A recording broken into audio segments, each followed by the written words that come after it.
mau ada cara ya udah on aja dulu.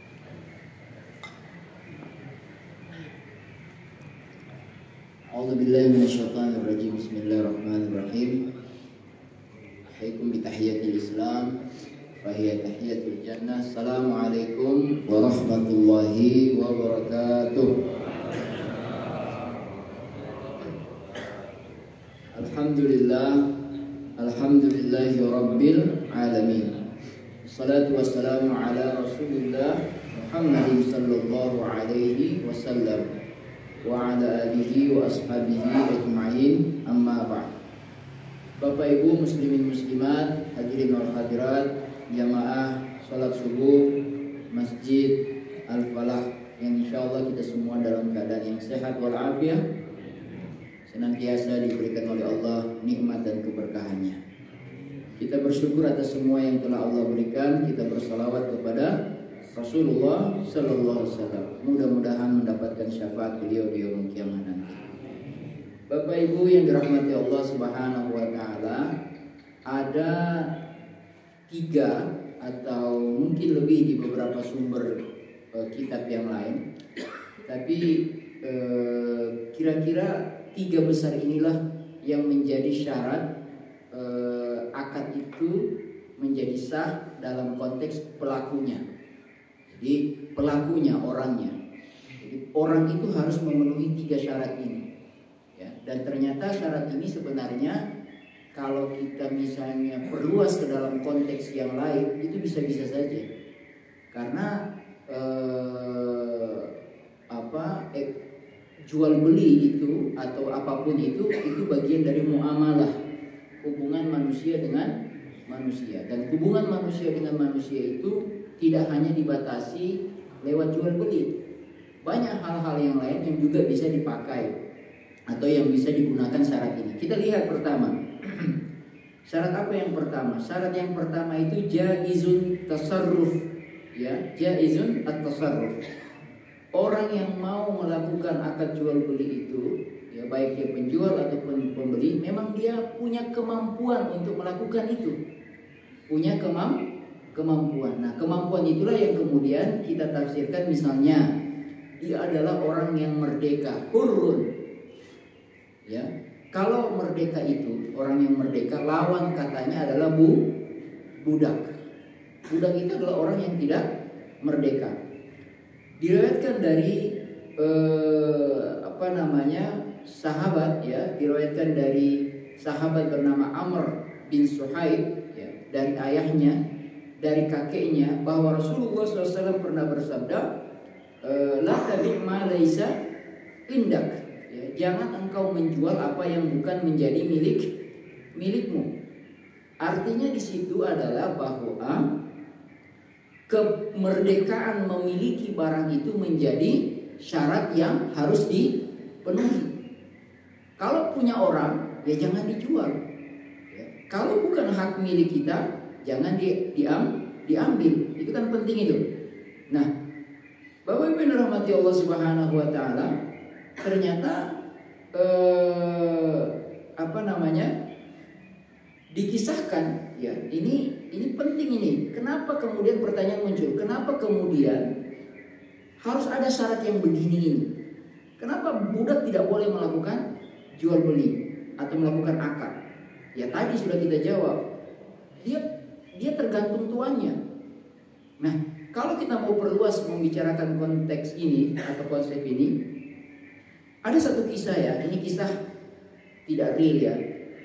Kisah dibuat-buat. Begini kisahnya, bahwa ada seorang budak, ya, budak ini, dia tiba-tiba memenangkan satu undian berhadiah yang nilainya sangat besar.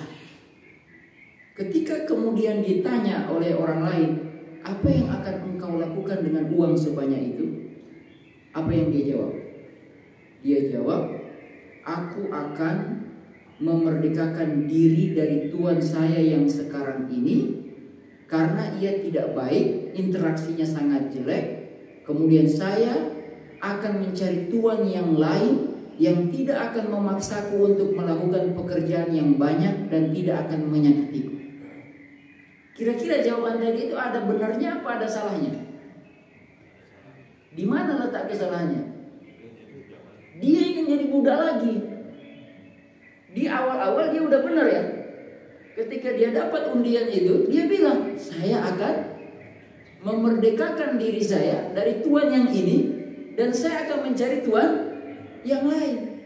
Dari kisah ini sebenarnya titik poinnya adalah budak itu tidak hanya sifatnya dilihat dari fisik hubungan, tetapi juga soal kejiwaan. Penting mana? Fisik apa jiwa? Nah, ini perdebatannya. Penting mana? Berfisik merdeka tapi bermental budak, atau berfisik budak tapi bermental orang merdeka? Bagusan mana? Bagusan orang kedua. Bagusan orang kedua. Nah, perkara ini dikatakan oleh Khalifah Umar bin Khattab. Saya lupa bawa kacamata jadi remang-remang.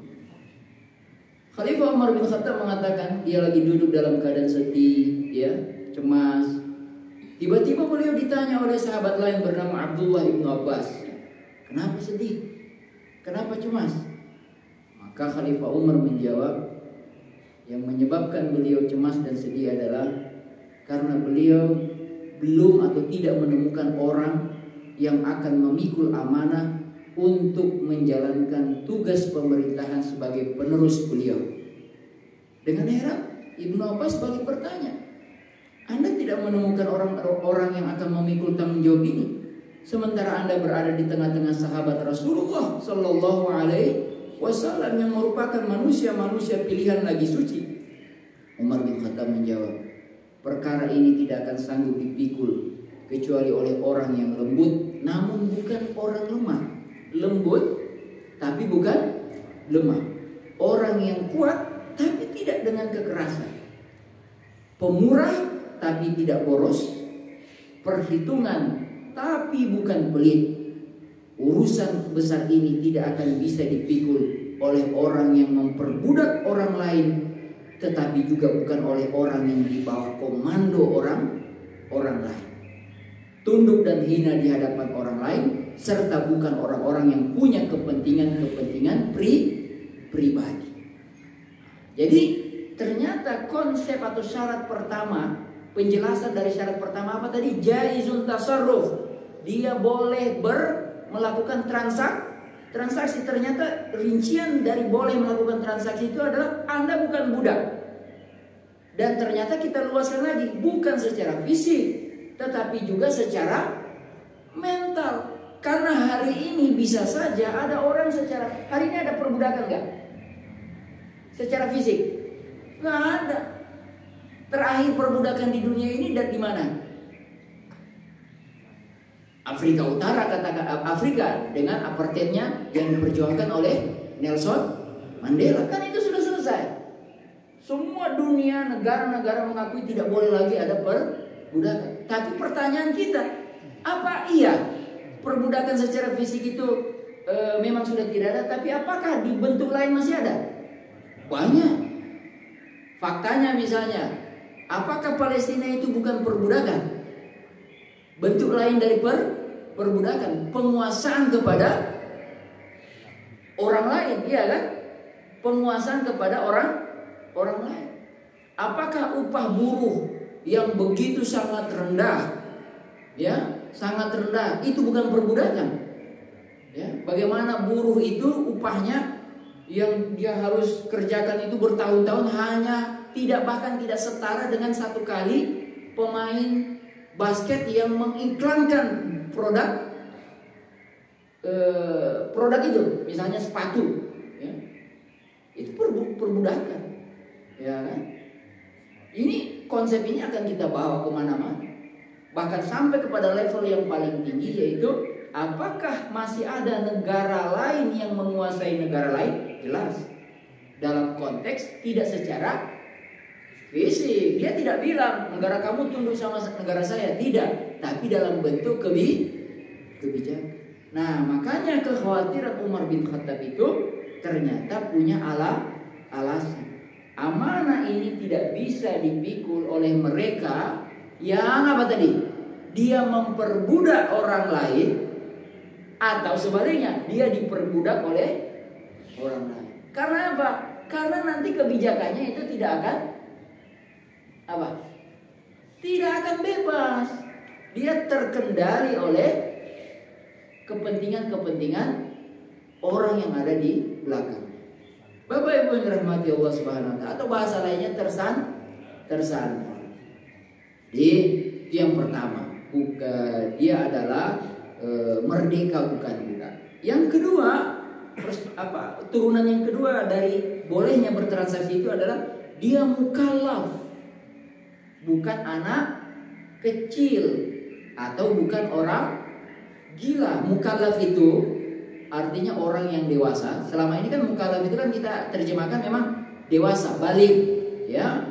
Dia sudah balik, dia sudah berakal, akal sehat, ya, kemampuan. Ternyata memang ya dalam bertransaksi itu balik wa akil itu selalu berbarengan. Jadi mukallaf itu sama dengan balighun wa akilun. Balik itu secara usia. Kenapa diukur secara usia? Karena katanya usia itu relate dengan fisik, ya betul.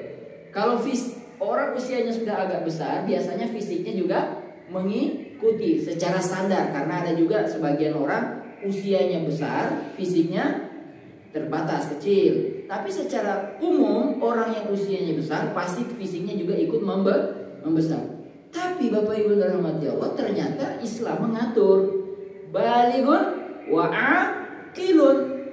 Fisikmu boleh besar, tapi akalmu juga harus ikut besar dalam konteks bertransaksi. Ya, akil harus cerdas. Orang yang punya kemampuan mental untuk memahami dan mengatur apa yang saya lakukan ini, gitu loh. Orang yang tidak berakal sehat, ya, orang gila itu tidak dianggap mukallaf, tidak bisa dia dianggap mukallaf. Dalilnya apa? Dalilnya ada, ya, bagaimana misalnya di surat An-Nisa, ya, ayat tentang harta anak yatim, ya kan? Harta anak yatim itu tidak boleh diserahkan kepada mereka sebelum mereka cukup umur dan dewasa. Kalau dilihat ayatnya itu, saya lupa di ayatnya itu ya bunyi Arabnya, tapi kalau lihat konteks substansinya boleh diserahkan kalau dia sudah mau sampai pada usia nikah. Dia mau menikah, itu sudah diserahkan. Ya, padahal kalau kita lihat usia nikah sekarang, usia berapa sekarang diizinkan? 15. Bukannya naik 21. Ya, dari tadinya 18 sudah dibolehkan, sekarang sudah naik lagi jadi 21. Mungkin pertimbangannya bukan fisik. Karena antara usia 18 dengan usia 21 itu tipis dari secara fisik, ya kan? Tapi secara mental 18 ke 21 itu ada pengaruh. Gitu. Keilmuan, pengalaman, ya, kemampuan mental itu ada 3 tahun ke depan itu. Mungkin itu yang dijadikan pertimbangan. Nah, Bapak Ibu yang dirahmati Allah Subhanahu wa taala, Rasulullah SAW, kalau tadi ayat Al-Qur'an di surat An-Nisa, ya, wala Muhammad, bunyinya apa gitu ya, saya lupa itu. Mungkin Ustadz yang hafiz Quran bisa bantu, ya. Dan janganlah kamu berikan harta anak yatim itu sampai dia mendekati usia menikah. Hatta tablugh, lupa saya. Oke. Hadis yang lain, dalam hadis Rasulullah SAW bersabda,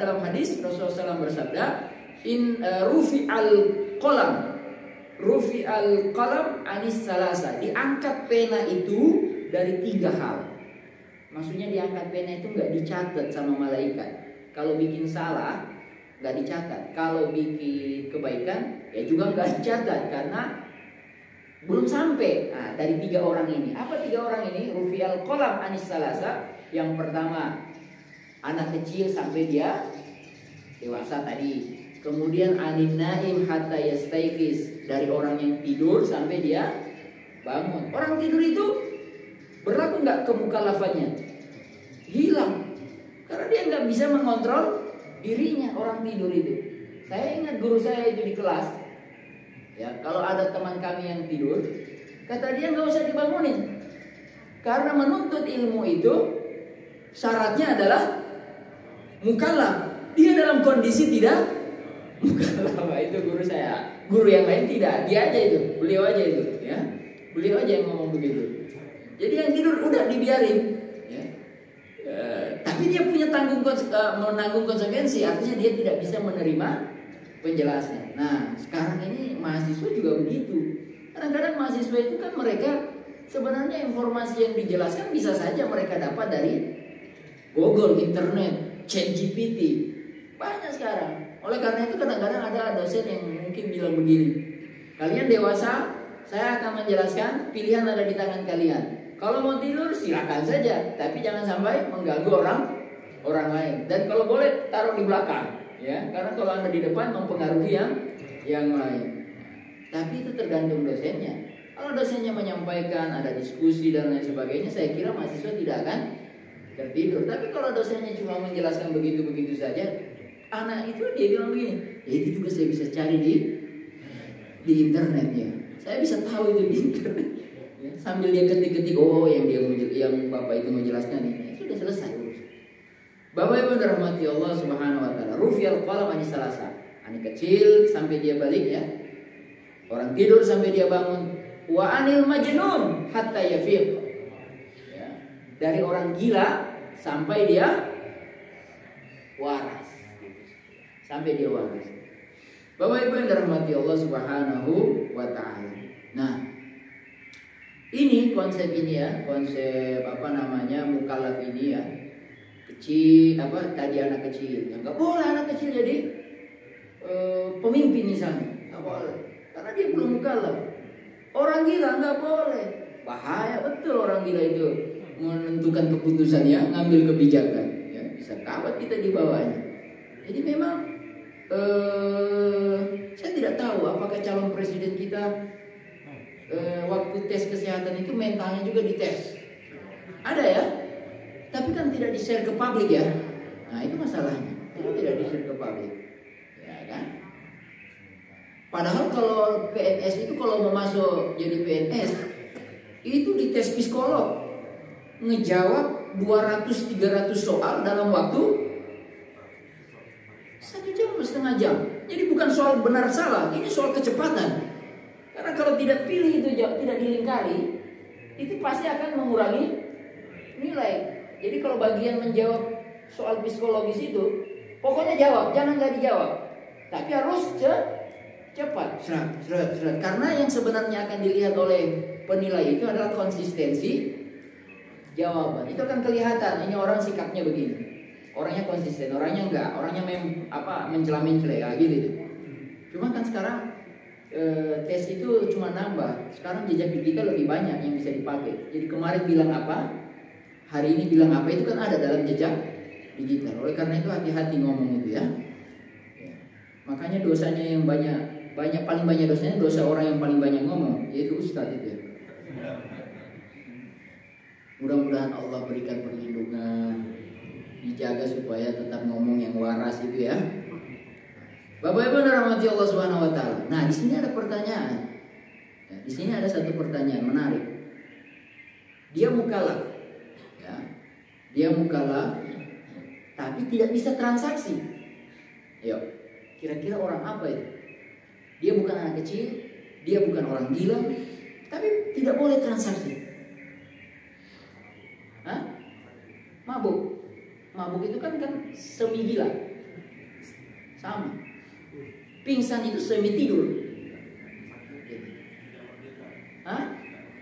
Oh enggak, syarat itu juga sudah lewat. Dia merdeka. Dia bukan budak, dia bukan anak kecil, secara fisik dia besar, secara mental dia bagus, dan dia juga tadi bukan gila. Tapi persoalannya dia nggak diizinkan untuk bertransaksi. Kenapa? Di dalam tersangka, dia punya kasus hukum. Nah, itu salah satu. Dia kasus tersangka. Kalau dalam kitab fikih itu dia disebut misalnya contohnya yang pakai itu orang muflis. Orang muflis. Tahu orang muflis? Katanya kependekan dari mafi fulus. Muflis, mafi fulus. Tidak punya duit. Tapi sebenarnya ada beda fulus sama nukut. Ada dua kata dalam bahasa Arab, fulus sama nukut. Fulus itu yang uang-uang receh. Yang koin 500, yang 1000. Kan cuma dua itu aja. Nggak ada lagi koin kita yang lebih di atas ya. Di atas 2000 nggak ada koinnya. Orang muflis itu duitnya ada, tapi yang gitu-gituan. Mau sebanyak apa juga paling nilainya kecil. Jadi dia bukan nggak punya duit, ada tapi kecil banget. Kalau nukut itu baru uang-uang besar. Jadi kalau ada kawan kita dia bilang ana mafi fulus, ini berat banget. Koin pun dia nggak punya. Dia sudah sangat perlu dibantu. Mafi fulus. Tapi sebenarnya bukan itu. Muflis itu bukan itu secara bahasa. Muflis itu sebenarnya arti yang lebih tepat adalah orang yang bangkrut. Kalau dalam bahasa hukum itu ya apa ya? Pailit. Dia orang kaya. Entah kenapa ada kasus yang membuat dia akhirnya harus dinyatakan pailit. Nah, definisi pailit itu adalah apa? Dia punya hutang, tapi asetnya banyak. Maka aset-aset yang banyak itu segera dibekukan oleh hakim, oleh pengadilan. Anda tidak boleh akses ke aset-aset itu karena Anda sudah dinyatakan per hari ini pailit. Sejak keputusan pailit itu muncul, akses dia ke seluruh harta kekayaannya putus. Berarti dia tidak boleh lagi bertransaksi. Definisi muflis itu bangkrut. Dari mana sumbernya? Dari hadis.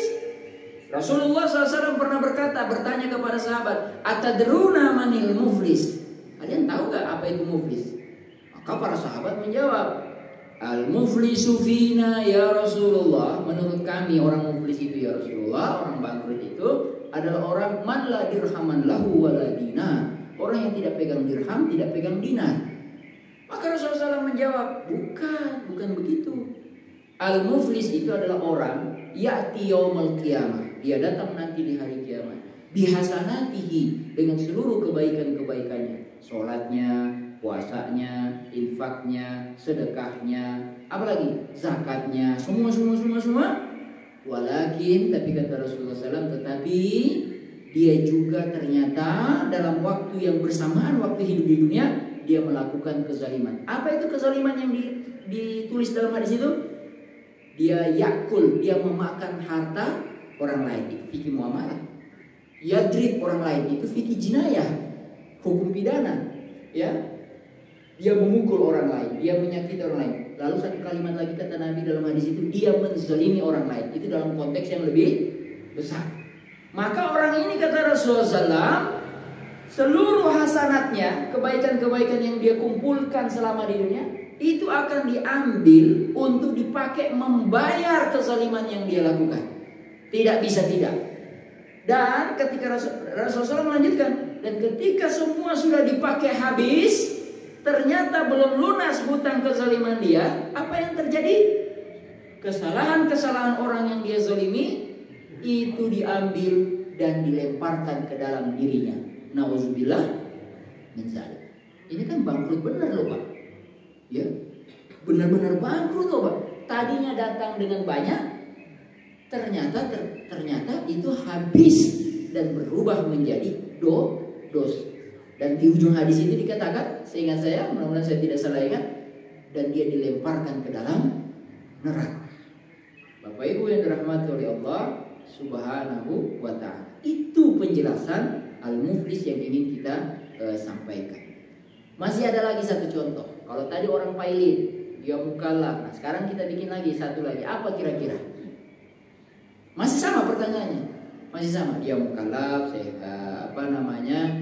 dia balik akil, ya. Apalagi tadi dia bukan budak, tapi nggak boleh transaksi.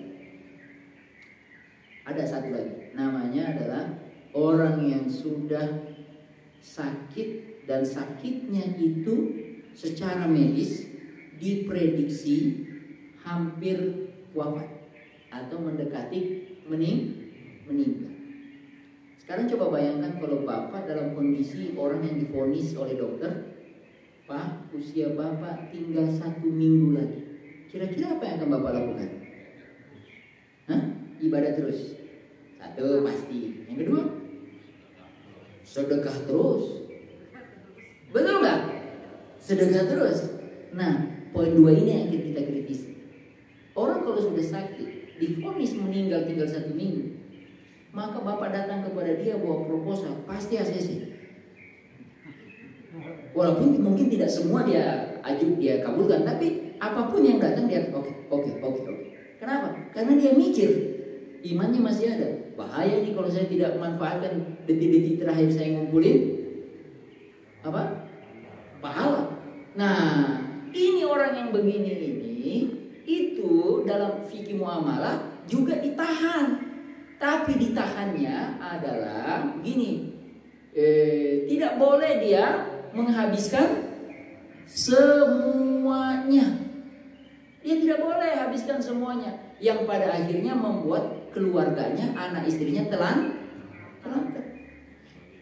Tapi nanti ada yang bilang begini, nggak bisa, saya ingin mengikuti sahabat bernama Abu Bakar. Ketika ditanya oleh Rasulullah SAW, ya Abu Bakar, apa yang kau tinggalkan untuk keluargamu? Jawaban Abu Bakar apa? Aku tinggalkan bagi keluargaku Allah dan Rasulnya. Sudah ada yang level itu? Ya. belum nyampe, masih jauh. Umar bin Khattab aja, gak usah kita lah, kita pasti jauh. Umar bin Khattab pernah coba-coba nandingin itu, mau menandingi Abu Bakar, kalah telak. Sampai Umar bin Khattab, saya nggak bisa kalahin Abu Bakar, menyerah saya. Tapi ada juga riwayat yang mengatakan sebenarnya Abu Bakar itu ketika radhiyallahu anhu, ketika beliau jawab, saya tinggalkan bagi Allah dan Rasulnya, itu sebenarnya bukan tinggalkan begitu saja. Ada riwayat yang menuliskan bahwa istri Abu Bakar itu punya skill, keahlian, yaitu bidan. Yang mana keahlian itu jarang dimiliki oleh orang lain pada masa itu. Yang dengan skill itu dia bisa nanti bermanfaat. Riwayat lain menulis anak-anak Abu Bakar itu sudah diajarin cara menjahit, ya, cara membuat baju, sehingga dengan keahlian itu bisa mendapatkan uang. Gitu. Itu ada riwayat yang mengatakan begitu. Maka poin kita sebenarnya bergeser. Kalau kita bikin pertanyaan, kalau hari ini kita meninggal, istri kita udah siap belum? Nah, itu istri-istri yang jawab. Dan pertanyaan ini istri-istri yang muda-muda itu tanyakan kepada suaminya. Bang, kalau abang meninggal besok, saya gimana?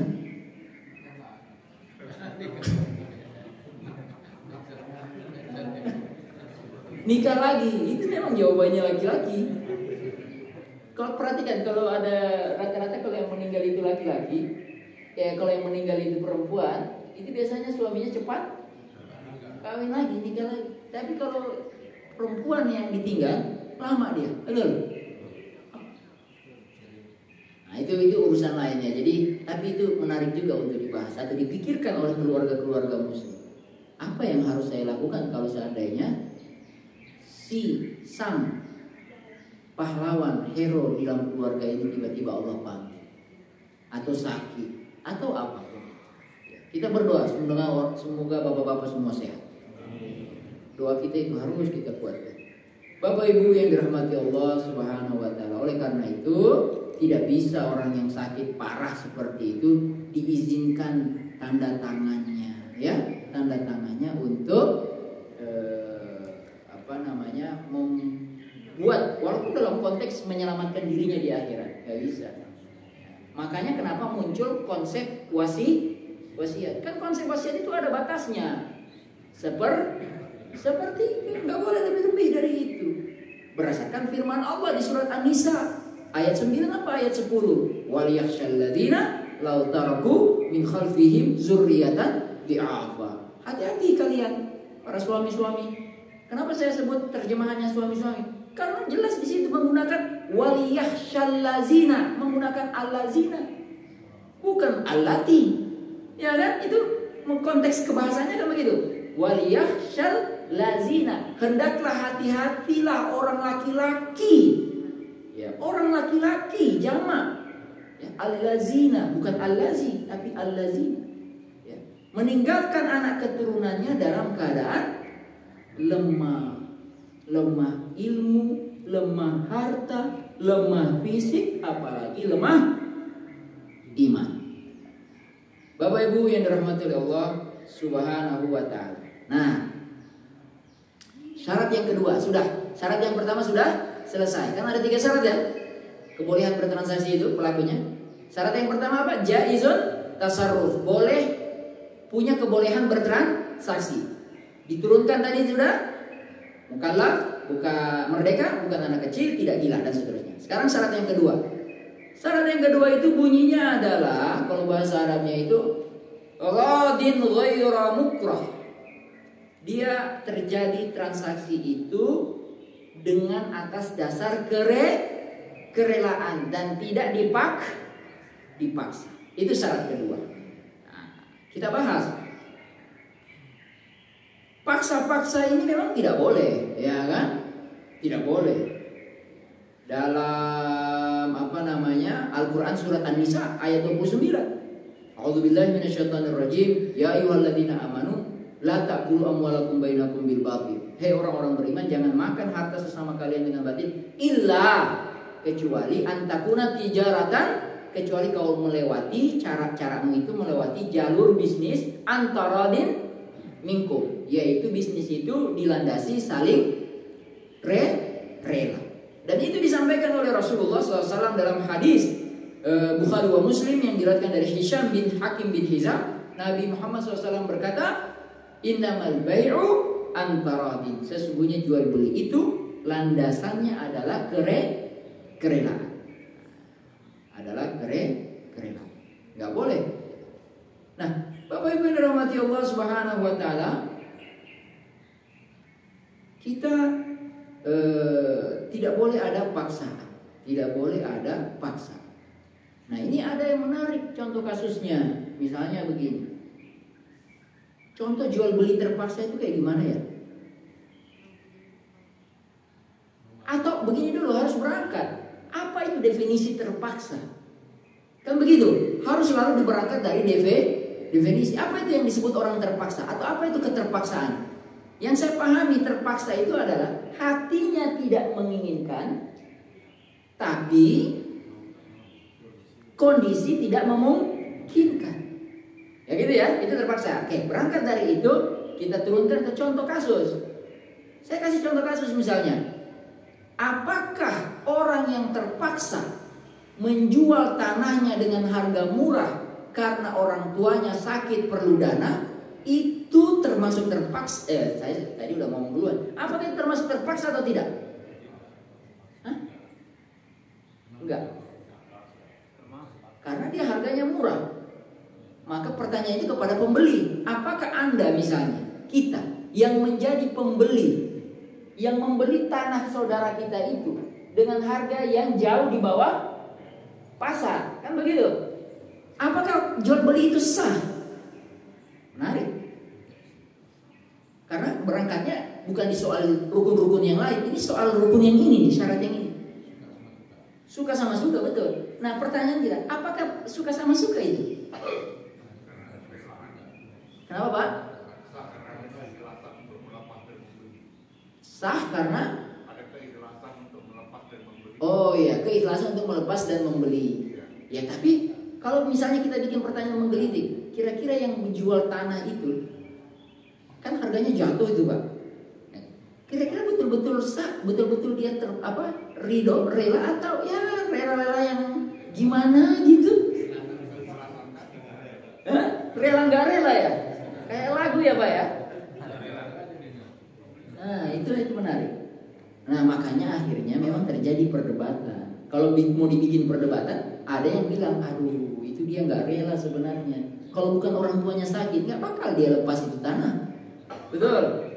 Ah, tapi Tapi ada lagi yang bilang, ya kalau dia nggak lepas itu tanah, lewat ini barang. Innalillahi wa inna ilaihi raji'un. Nah, akhirnya ada jalan tengah yang mencoba mendamaikan kedua pendapat ini. Apa itu jalan tengahnya? Satu mengatakan memang nomor 3 ini, pendapat ketiga ini dia bilang gitu. Memang kalau boleh jujur, harganya itu memang harga yang terpaksa, tidak standar. Tapi pembeli tidak boleh disalahkan juga sepenuhnya. Kenapa? Karena menjual tanah dalam waktu cepat itu bukan perkara mudah. Dan tanah itu kalau dijual biasanya bukan tanah 1 meter 2 meter, betul? Dia minimal agak-agak luas, yang nominalnya kalau dikali itu menjadi jumlah yang besar. Dan orang-orang yang memiliki jumlah yang besar dalam waktu yang sempit itu tidak banyak, gitu. Sehingga akhirnya apa yang terjadi? Si pembeli hakikatnya awalnya tidak mau beli tanah, betul? Dia nggak mau beli tanah, dia tidak ada perencanaan beli tanah. Tapi membeli tanah itu dalam konteks apa? Menolong. Nah, sehingga di sini yang muncul adalah etik. Nah, munculnya adalah etika. Nah, jangan sampai juga harga pasar 100 juta, kita beli 20 juta, nggak etik. Kira-kira berapa misalnya? Ini mainnya 70, masih masuk akal. Di bawah 70 udah nggak masuk akal. Terlalu. Ya, kalau orangnya punya uang cuma 65. Ya, kalau betul-betul uangnya cuma punya 65. Tapi kalau masih bisa dia tambahkan 5 juta lagi, Pak, tambahkanlah. Karena dia sudah turun 30 juta. Jangan diambil lagi 35 juta. Itu mainnya di situ sudah. Ya, mainnya di situ. Kira-kira bisa dipahami ya kasus ini? Ya. Gitu ya. Nah, tapi Pak, nah sekarang selalu saya pakai tapi. Ada paksaan dalam konteks transaksi yang dibolehkan. Lagi-lagi ini selalu ada yang dibolehkan. Exception itu selalu ada. Ya. Apa transaksi yang dibolehkan? Paksain orang. Ada contoh-contohnya. Pertama, jual beli yang namanya syuf'ah atau hak syuf'ah. Apa itu hak syuf'ah? Saya bikin ilustrasi yang sederhana. Matanya. Bapak punya teman namanya Ali. Oke? Muhammad punya teman namanya Ali. Ya. Kemudian bertetangga. Ini bertetangga. Ya, bertetangga. Lalu kemudian Ali suatu hari ingin menjual rumahnya kepada Fatimah. Areanya bukan dekat-dekat, tapi jauh, bahkan komplek yang lain. Pertanyaannya, bolehkah demikian? Pasti Bapak bilang boleh kan? Secara ini kan boleh ya, kasarnya boleh. Oh, dia punya barang terserah dia mau jual kepada siapa saja. Tapi dalam Islam itu ada yang namanya hak syuf'ah. Hak syuf'ah itu apa, Pak? Tetangga ini harus ditawarkan terlebih dahulu. Jangan-jangan tetangga ini pengen, gitu kan? Punya keinginan. Ya.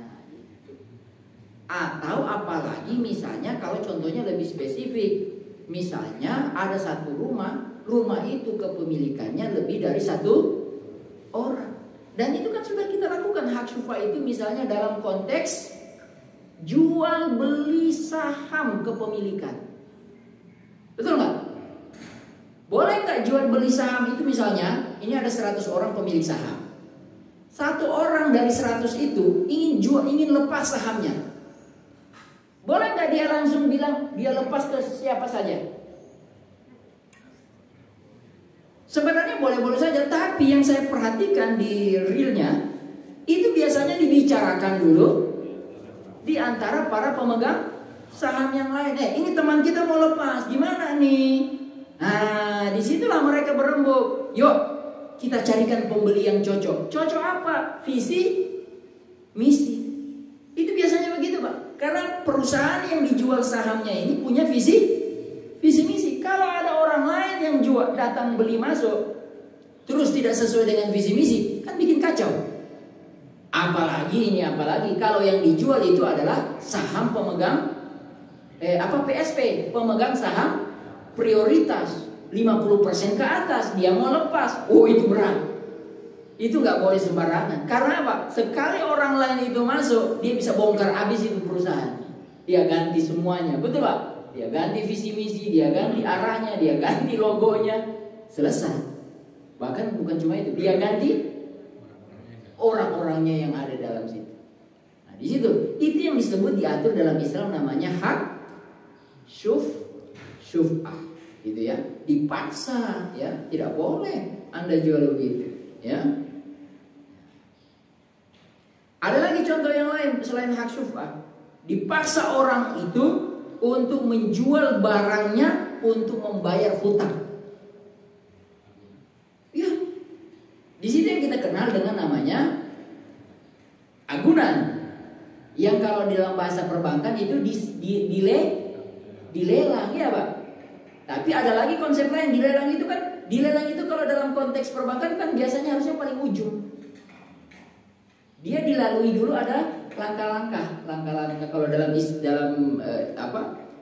penyelesaian hutang aset itu ada 5 R gitu kalau dalam perbankan syariah itu. Di rescheduling, di apa gitu, sampai kemudian terakhir baru dijual, dipaksa untuk jual. Dan ternyata repot Pak, memaksa nasabah yang punya hutang belum lunas untuk menjual aset dia. Di mana repotnya? Dia tidak mau melepas di bawah harga pasar. Nah, harga pasar setiap tahun selalu naik. Orang kan milih-milih, apalagi kalau letaknya tidak strategis, ya kan? Ya makanya kenapa kalau ada dalam transaksi yang menggunakan jaminan, itu kita concern apakah jaminannya itu bukan sekedar luas tanahnya saja, bukan soal bernilai saja, tapi juga soal letak tanah itu strategis apa tidak. Karena kalau tidak strategis, susah jualnya. Dan kalau susah jualnya, apa yang terjadi Pak? Kalau dalam tanah yang susah dijual, apa yang akan selalu keluar duitnya? Pemeliharaan plus pajak PBB. Betul nggak Pak? Maka bank itu akan repot kepada objek-objek objek-objek jaminan agunan yang tidak tidak likuid, ya, kurang bagus. Dalam konteks wakaf itu juga berlaku.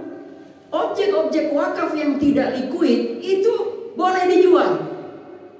Misalnya dia wakafin tanah luas tapi di lereng gunung begini.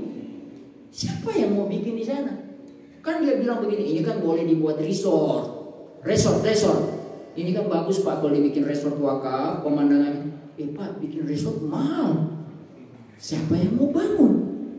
Itu persoalan wakaf itu begitu. Ada objek tapi untuk membuat dia jadi liquid, jadi bermanfaat itu susah. Karena perlu dana lain lagi. Nah, akhirnya Vicky mengatakan jual aja itu tanah yang di lereng gunung itu. Uangnya belikan aset tanah yang produktif, yang di pinggir jalan, yang bisa dibikin rukonya bisa disewakan. Itu udah bunyi berhenti ya? Oh, gitu. Masih 20 menit lagi. Bagaimana kalau ada yang mau bertanya? Silakan. Seandainya. Oh, mangga. Waalaikumsalam.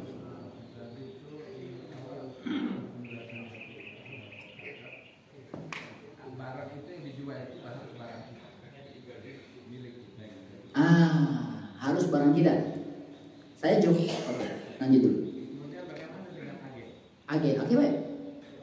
Broker, reseller, gitu-gitu ya. Oke. Itu, boleh saya jawab Pak? Sudah boleh.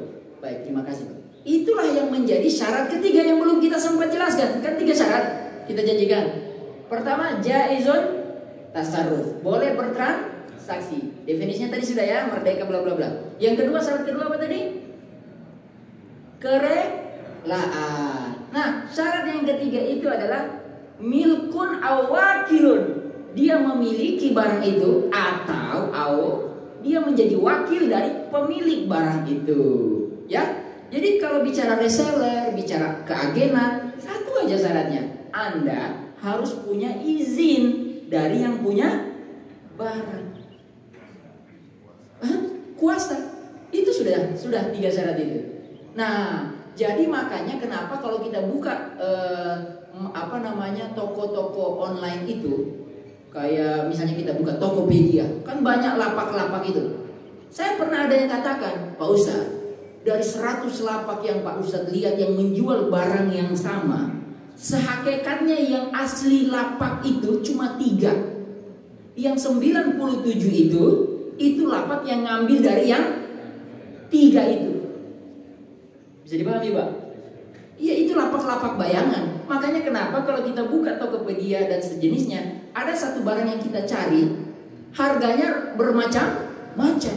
Di lapak ini kenapa mahal? Kenapa di sini lebih murah? Di sini lebih murah lagi. Cuman hati-hati, Pak. Yang dahsyat, yang bahayanya ada sudah dia lapak bayangan. Lapak bayangannya itu lapak untuk nipu.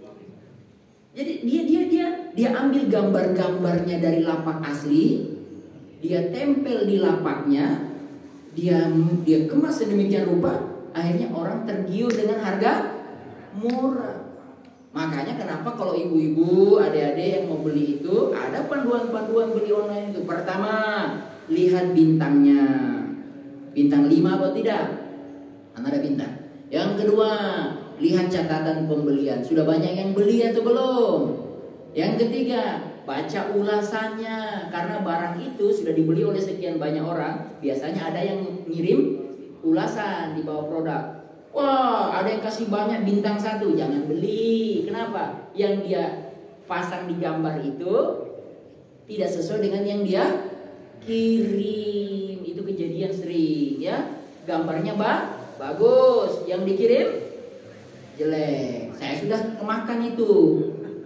Udah kejadian. Ya, saking keselnya saya, datang itu barang, kan? Memang murah, Pak. Dapat 3 kaos. Ya, kaos panjang.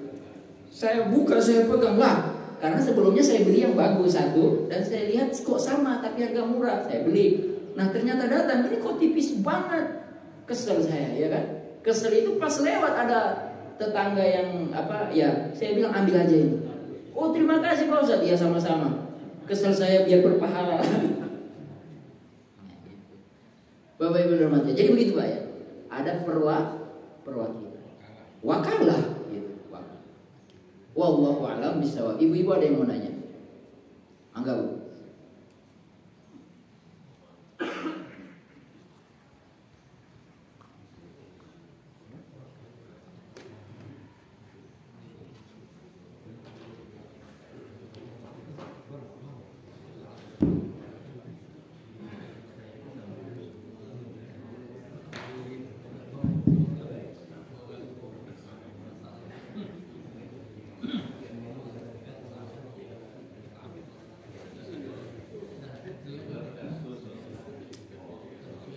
Assalamualaikum warahmatullahi wabarakatuh. Waalaikumsalam.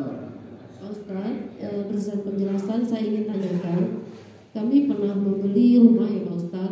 Membeli rumah? Ya, sengaja saya pilih yang syariah karena saya merasa ingin aman gitu Pak Ustaz.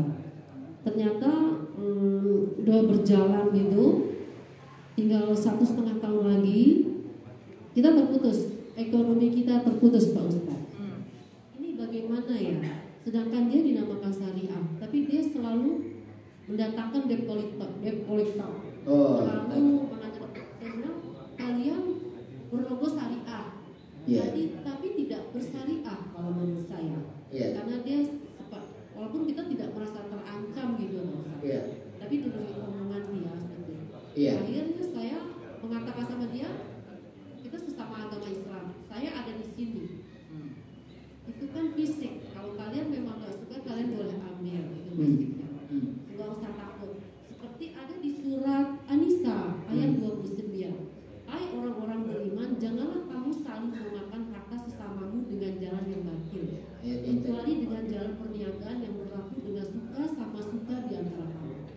dan janganlah kamu membunuh dirimu, sesungguhnya Allah adalah Maha Penyayang kepadamu. Ini bagaimana Pak Ustadz? Akhirnya kami menjual rumah itu dengan harga yang tidak sesuai lah dengan yang saya beli, karena keterpaksaan. Ini bagaimana hukumnya Bank Syariah memperlakukan seperti itu? Itu aja saya tanyakan. Terima kasih. Assalamualaikum warahmatullahi wabarakatuh. Waalaikumsalam warahmatullahi wabarakatuh. Jadi pertama dari aspek debt collector dulu, ya. Aspek debt collector yang melakukan mungkin ya dalam bahasa ibu tadi itu penekanan secara fisik maupun mental, ya kan. Pertama itu jelas tidak diperbolehkan. Sehingga ada isu itu, sebenarnya debt collector syariah itu kayak gimana sih? Nah itu ya, itu nanti pembicaraan. Kemudian poin kedua adalah soal hakikat rumah itu. Berarti ini dalam konteks ibu punya hutang, kan begitu Bu ya? Ibu punya hutang, bank yang harus ibu bayar hutang itu, ya kan? Tapi itu jedahnya tidak lama, hanya bolong 1 bulan atau 2 bulan dia udah mulai meneror kami. Iya. Apakah, pertanyaan saya, apakah sebelum meneror itu ada langkah-langkah lain yang dilakukan? Nggak ada. Nggak ada Pak, nggak ada Bu. Misalnya panggil, kemudian diskusi, bagaimana? Apakah ada? Kayaknya nggak ada. Oke. Langsung dia ada. Ya, berarti itu salah. Kita katakan itu salah. Ya, setahu saya dalam konteks terjadi kesulitan nasabah untuk membayar hutangnya, maka itu perlu dilakukan langkah-langkah penyelesaian, dan langkah penyelesaian itu yang tadi yang paling sita itu pun paling ujung. Perlu ada diskusi, misalnya apakah tenornya diperpanjang yang mengakibatkan pembayarannya menjadi lebih kecil. Reschedule itu dari segi waktu dipanjangin, repaymentnya itu nilainya itu diperkecil. Kalau misalnya sebulan 10 juta dibuat jadi setengah, sebulan jadi 5 juta. Itu harusnya dilakukan tahapan-tahapan SOP itu. Kalau itu tidak dilakukan, saya kira itu melanggar. Ya, bisa kita katakan itu melanggar. Ya Bu ya. Nah, lalu kemudian yang ketiga, masalah yang ketiga, ibu terpaksa akhirnya menjual. Nah, pertanyaan saya, waktu ibu menjual rumah itu betul-betul tidak ada pengetahuan atau sangkut paut dengan bank syariah itu ya. Jadi ibu ya jual aja dengan orang lain, kan begitu ya Bu ya. Nah, artinya memang disitulah konsekuensi, akhirnya ibu betul terpaksa menjual itu dengan harga yang di bawah standar.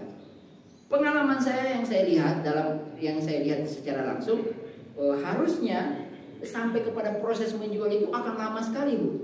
Dikasih waktu ya, tadi pembicaraan, lalu nanti kalaupun mau dijual dengan harga. Nah makanya begitu. Makanya saya akan tambahkan, penyitaan itu tetap harus sesuai dengan syariat. Kalaupun sudah sampai ke tahap penyitaan, itu harus sesuai dengan syariat. Apa aspek-aspek syariat dalam penyitaan? Ya kalau bisa, misalnya dalam prosesnya harus dilakukan dengan prinsip syariat. Apa itu? Yang nggak perlu sampai kemudian ditarik keluar, dilempar barang. Itu kan nggak benar itu kan ya.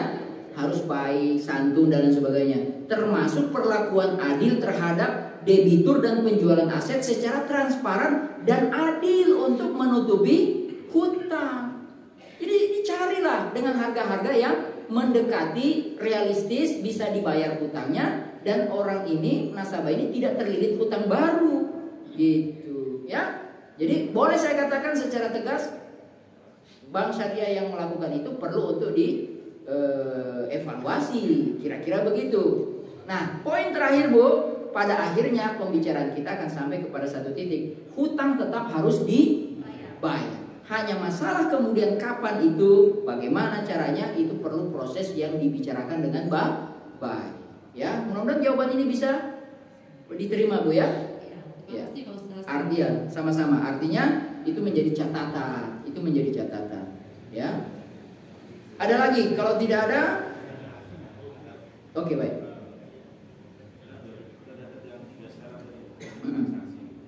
Syarat? Iya, boleh berkenan.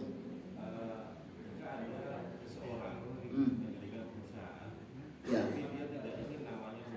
Oh. Iya. Boleh. Oh. Dari segi hukum, iya.